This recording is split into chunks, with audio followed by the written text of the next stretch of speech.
Temos que sobreviver e, para tanto, temos que agradar aos nossos clientes. Pronto, assim está instalado o ciclo do medo.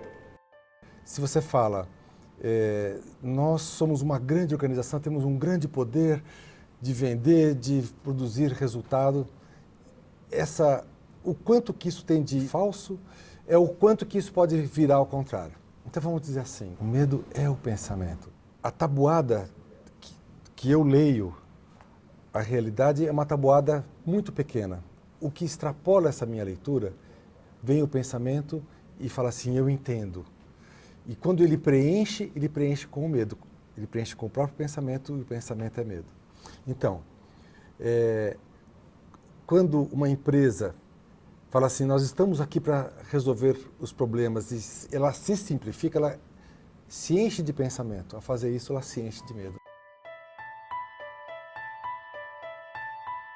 A empresa só pode conhecer o seu futuro, o seu destino, se souber do seu passado, da sua origem. Por quê? Porque a única maneira que a gente tem de conhecer o destino é assimilando e incorporando a origem, o passado. O futuro das empresas é fácil de saber qual que é a repetição do que está acontecendo. Então, o passado está no presente, a leitura do que você lê do passado é o que você consegue projetar para o futuro. Nós estamos presos a essa questão. O senso de destino é mais importante do que as crenças. Tem 3 tipos de pessoas no mundo. Tem um que acredita que morre e vai para algum lugar, tem um que acredita que morre e não vai para lugar nenhum, e tem um que acredita que morre e vai voltar.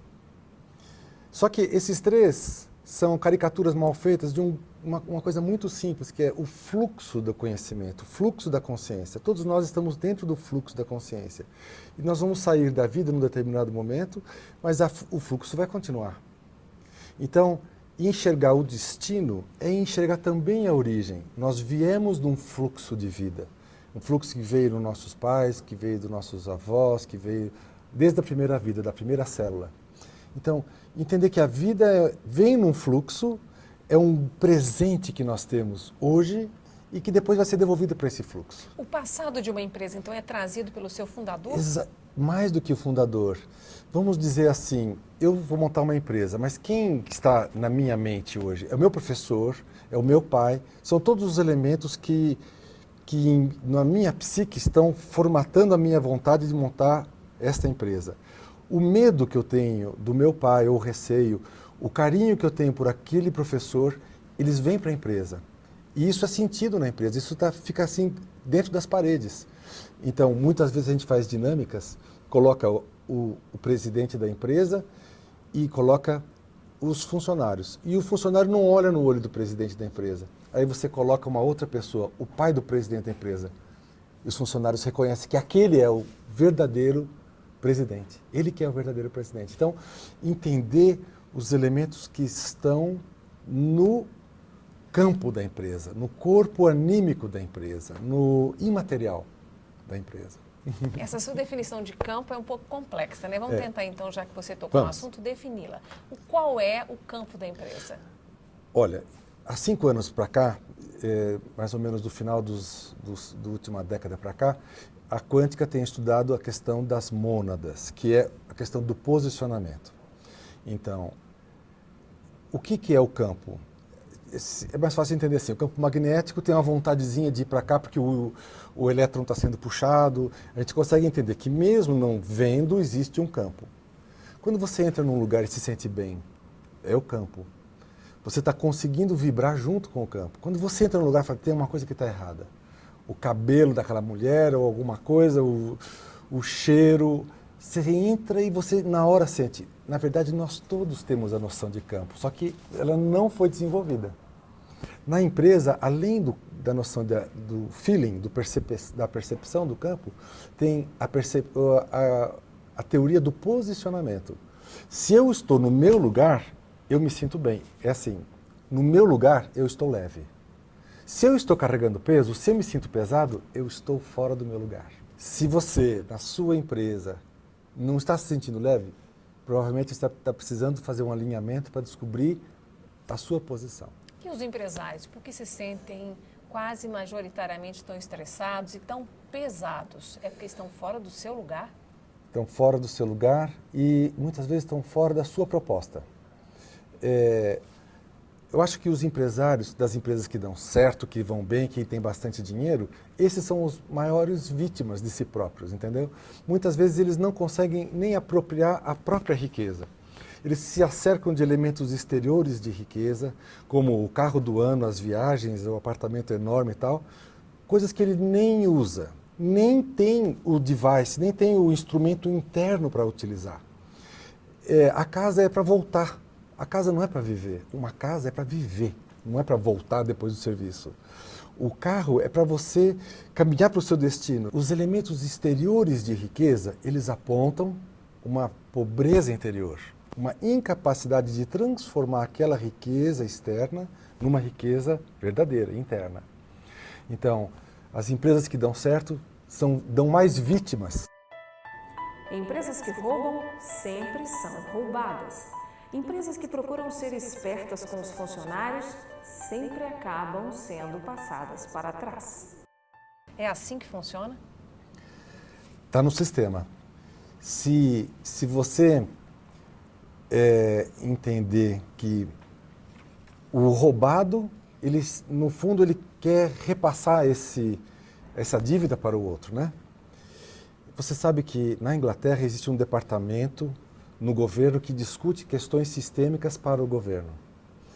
Acho que nós comentamos que na Holanda existe um grupo que está tratando o sistema penitenciário da Holanda, que é o seguinte: eles pegam o assassino, o vitimador, aí eles juntam os montes de assassinos numa sala e falam assim: bom, agora nós vamos tratar vocês não como vitimadores, mas como vitimados.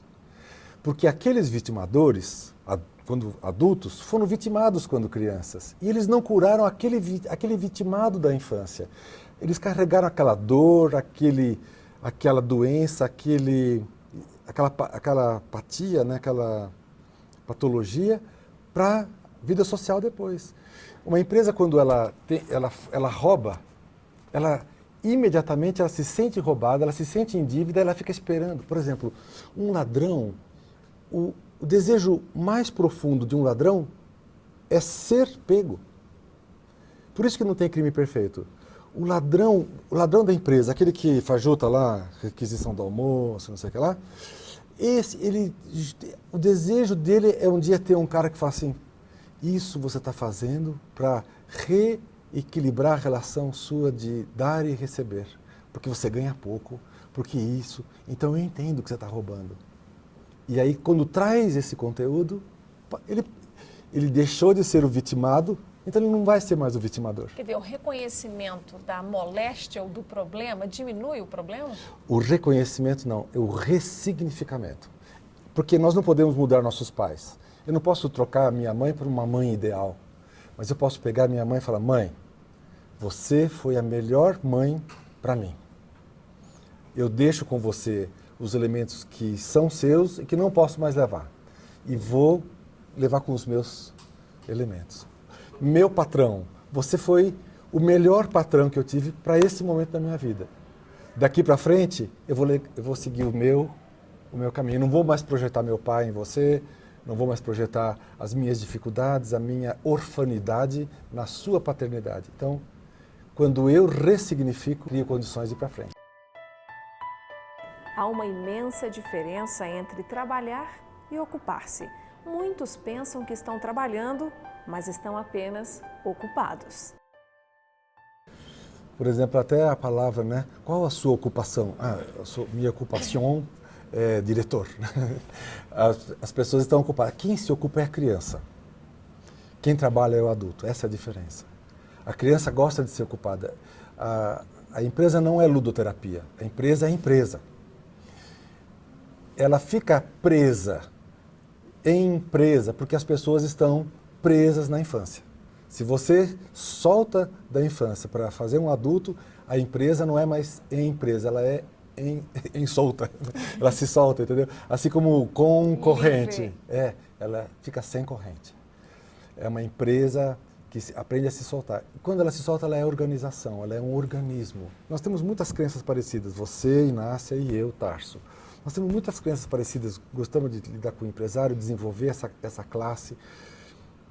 Nós, no fundo, somos uma espécie de empresa, mesmo sem ter o mesmo cartão com o carimbinho, o logotipo. Nós somos na mesma empresa. E nós nos encontramos, assim, com pessoas que fazem parte da mesma empresa. E isso é a coisa do adulto. O adulto consegue reconhecer as pessoas que, como ele, querem ir para o mesmo lugar. Então, essa caminhada é mais legal quando a gente faz junto. Entendi. Por isso que a gente devia casar. Porque a gente encontrou aquela companheira que a gente fala assim, nossa, ela quer ir, eu quero ir junto para esse lugar. E não, eu quero ir para ela, ou ela quer vir para mim. Não, mas nós podemos ir juntos, né? Uhum. E aí tem um comentário legal do próximo livro, que é A Valsa da Família, que é como que define essa caminhada? Se nós vamos caminhar pelo lado masculino das nossas famílias ou feminino, mas isso fica para o próximo livro. Ok. E por falar em família, tem um momento aqui no capítulo 19 em que você fala da China, é um país de filhos únicos, e aí você vai explicando o que um filho único traz em si, o que o segundo filho traz, o que o terceiro filho traz. Me explica um pouco melhor essa significância que o fato de eu ter sido o primeiro, o segundo, ou terceiro, o quarto, ou quinto, ou sexto filho, que importância isso tem no significado daquela família? Muito, muito mesmo. Muito mais do que a gente imagina. Eu pesquiso esse assunto há mais de 20 anos. Eu ficava assim, pensando e me perguntando, quem puxa quem? Aquele fulano puxou o pai. Não, ele puxou a mãe. A filha que puxa o pai. E tentava fazer aqueles esquemas. Essa equação difícil, Nossa, né? Eu nunca consegui nada, né? Depois de um tempo, fui conhecendo a ciência sistêmica, conheci um autor chamado Carlos Koenig, que escreveu um livro maravilhoso sobre os filhos, e ele matou uma pequena parte da charada. Ele falou assim, o quarto filho é como se fosse o primeiro de novo. O quinto é como se fosse o segundo, e o sexto é como se fosse o terceiro. E definiu os 3 naipes, o primeiro, o segundo e o terceiro. O primeiro filho, ele é o alfa, ele é batalhador, ele é assim, obstinado, ele gosta de mandar, então mais fácil de ser líder. A China é um país de filhos únicos. Empresas que fazem negócios com chineses afirmam que eles são duros de negociar, não cedem, são teimosos. São primeiros filhos cristalizados, não tiveram irmãos, não sabem o que é ser irmão. Ele é meio teimosão. O campo dele é o campo da matéria. O segundo filho é o artista. Ele é aquele que lida no campo da energia, criatividade, é o artista. Nós todos que estamos gravando aqui somos todos segundos filhos, estamos todo mundo ligado na energia, né? Quinta, volta a ser segunda. Eu sou a quinta, mas refletida na segunda, né? A quinta é beta. O segundo, o quinto, o oitavo e o 11º, né, são betas. E os gamas, os terceiros filhos, são os equilibrados. Abre uma gaveta de um terceiro filho, bem diferente da minha, tudo organizado. Veja os cadernos dos terceiros filhos, são perfeitos, né? Os terceiros filhos são bons para números, são bons para dinheiro, nunca estão duros. Vocês têm algum amigo que não está duro? É o terceiro filho. Pode pedir dinheiro para ele. Não peça para segundos, porque os segundos, se alguém está precisando de alguma coisa, ele é dadivoso e tal. Então, esse caráter do posicionamento na família, ele reflete na empresa. Da mesma forma com que no jardim japonês, você tira a pedra da natureza e vê assim para que lado é o norte e põe no jardim. E coloca de novo na mesma posição, para que ela mantenha a força da natureza. Então nós saímos da família. Nós temos o nosso posicionamento, o nosso norte, a nossa bússolazinha. Então a gente funciona na empresa melhor se a gente for colocado no mesmo lugar. Então, por exemplo, eu posso trabalhar em vendas, mas de preferência com pós-vendas, como um segundo filho, né? Pós-vendas como aspecto criativo, como publicidade. Claro que eu posso trabalhar. Agora, se eu tiver que ter um chefe que fala, você tem meta, você tem que cumprir essas metas, eu não sou primeiro filho, eu detesto desafios, não combina com desafio. Então, existe o livro entra nessa questão de como que esses papéis, como que esse naipe, esse caráter da natureza humana pode ser melhor aproveitado nas empresas. Isso, num processo de sucessão, isso ajuda de alguma maneira? Muito. Eu brinco lá em casa assim, o pai, na hora de morrer, fala assim, meus filhos, para quem eu vou deixar o piano? O piano que foi da minha avó, aquele pianão velho, meio desafinado lá de casa. Aí o filho fala assim, pai, deixe comigo, porque o filho mais velho vai dizer, porque comigo o piano vai continuar na família, vai passar para os netos, para os seus netos e os meus netos. Ele fala, bom, e para você? Aí o segundo filho fala, bom, eu sou artista, pai, se você deixar comigo, eu vou continuar tocando nele, que é o que eu gosto. Aí fala, importante. E para você, o terceiro filho? Fala, pai, o nosso piano, ele é o número 322, ele é de uma série especialíssima, o valor dele é muito alto, ele sabe tudo do piano, ele não sabe tocar. Então, depende de você, a gente não tem uma regra única. Se você quer que a empresa perdure, você tem que encontrar o caminho. Se você quer que a empresa cresça em energia, você tem que encontrar outra sucessão. E se você quer que a empresa cresça em significado, cresça em valor, você tem que encontrar outro caminho. Você que tem que decidir. Tá, um empresário que esteja nos ouvindo agora, que esteja acompanhando esta entrevista, ele deve pensar assim, ele é só um filósofo maluco que se vier para a minha empresa vai ser para me fazer perder tempo, porque essas coisas são impraticáveis. O que ele diz a gente não consegue levar para dentro da empresa. Como é que se convence um empresário reticente que isso é possível? Ou isso não é feito com o empresário reticente, só com aquele que já descobriu que esse é um caminho viável? Bárbaro. Eu sou terapeuta organizacional, né? Eu trabalho em empresas. Então eu já falo assim, olha, o meu trabalho consiste em 3 visitas.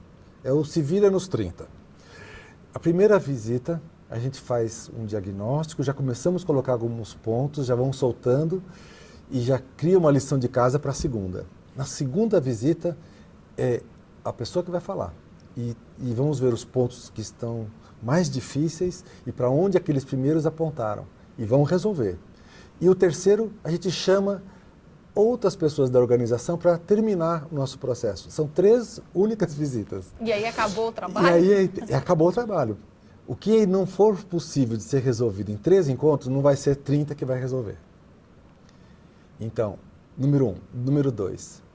É importante a pessoa crescer não só no aspecto subir no acesso a uma inteligência superior, mas ele também tem que subir num acesso a uma empatia superior. Isso é o que define o grau de evolução. Ser muito inteligente pode ser egoísta. O cara continua sendo um egoísta, muito inteligente. É um perigoso. A gente tem que crescer em inteligência, sair da inteligência comercial, para a inteligência funcional, para a inteligência criativa, até chegar na inteligência integrativa. Na medida que você sai de uma relação empática, que é ser capaz de fazer o outro me sentir, ser capaz de sentir o outro e ser capaz de entrar na mesma frequência. Aí você cresce a inteligência e cresce a empatia. Isso é o adulto.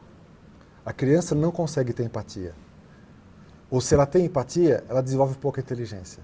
Ou então, é aquele crianção que desenvolveu bastante inteligência, mas ele não sabe dividir com ninguém. É o dono da bola. Não sabe brincar. Então, esse equilíbrio, fazer subir juntos, fazer subir a inteligência e a empatia é o desafio.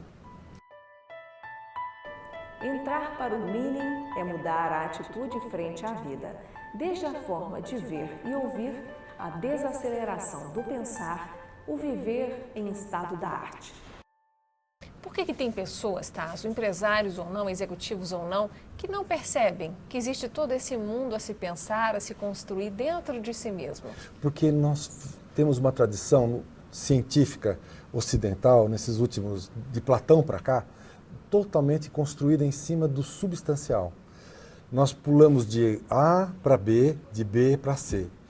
garantido. São pontos bem garantidos, pontos bem marcados, substanciais. Isso deu certo, então podemos repetir que vai dar certo. A garantia de que você vai ligar o carro vai funcionar. A garantia de que se você mandar o cara embora, a garantia de que você compra um produto e vem, ele vai funcionar, né? Então nós trabalhamos sempre com garantias. E na verdade nós só conseguimos crescer quando você cresce nas duas dimensões. A substancial e a insubstancial. Porque o jeito de crescer dessas pessoas é um jeito de crescer que segue o caminho conhecido. Elas veem, aquele fulano fez isso, deu certo, eu vou fazer igual. Aquele fulano fez isso, deu certo. E elas esquecem de aprender consigo mesma. Esquece de aprender pelo, como eu estava te falando, do lado insubstancial. Ela esquece que o universo está aberto. O universo, nesses últimos anos da ciência, não é uma visão de que o universo é um mecanismo que já está pronto, está tudo girando, está tudo certinho, a gente entra dentro como uma vírgula dentro do parágrafo, só um dentinho dentro da engrenagem. Não. Nesse instante, Inácia, nós estamos pilotando o universo. Toda pessoa que saiu daquela consciência egoísta, entrou numa consciência mais universal, ela já está começando a pilotar o universo. Então, pilotar o universo, pilotar a sua família, pilotar as suas relações, pilotar o seu trabalho através da empresa, então, aí ela está aprendendo com ela mesma. Ela não deixou de seguir o caminho dos outros, está fazendo o próprio caminho. E aí ela sai do universo organizado para o universo fenomenológico, que é esse. Nós estamos aqui conversando, e aí você fala assim, você sabe, eu tenho um negócio do meu dedinho que eu acho que aplica isso, porque você está vendo a coisa e está entendendo. Você não está raciocinando assim, será que isso está certo? Será que isso está errado? Mas você está se envolvendo. Então, o universo fenomenológico é a nossa capacidade constante de aprender.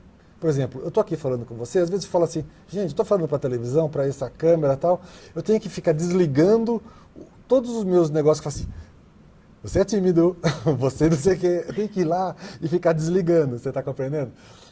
E isso é a coisa fenomenológica, não existe a coisa pronta, você tem que estar aprendendo com aquilo lá, entendeu? Nunca vai ter o diretor perfeito, existe o diretor para aquela empresa. Eu falo com a minha mulher, nós somos longe de ser os pais perfeitos, mas nós somos os pais possíveis, os pais que estão tentando fazer da melhor forma possível. Uhum. E obviamente que não dá certo, a gente erra muito mais do que acerta, mas a gente tem que aprender com os erros, né? E essa é a questão. O mundo globalizado é um grande desafio para parcerias corporativas. Se a direção da empresa está muito ocupada olhando para o presente, quem poderá sonhar o futuro? Para a gente encerrar, a última pergunta, Tássio. Esse é um caminho que vale a pena, por quê? Eu vou terminar com um trechinho do livro que é sobre o caminho do significado. Entrar no caminho do significado é entrar num caminho sem volta. Se quisermos segurá-lo, não o podemos reter. Sem nos dedicarmos a ele, sem nos superarmos, ele não vem. Se quisermos deter o seu fluir, ele, o significado, desaparece. Quando o procuramos, sempre vem e só está em nossas mãos quando descobrimos que as nossas mãos não são mais nossas. Ou seja, quando você percebe que a sua mão é a mão que o universo está usando para construir a evolução. E é para isso que eu estou convidando as pessoas. Isso justifica tudo. Justificar tudo não, esse é o começo de tudo. Não chegamos até aqui, nós começamos aqui. É aqui que a gente pode dizer que somos seres humanos. Ok.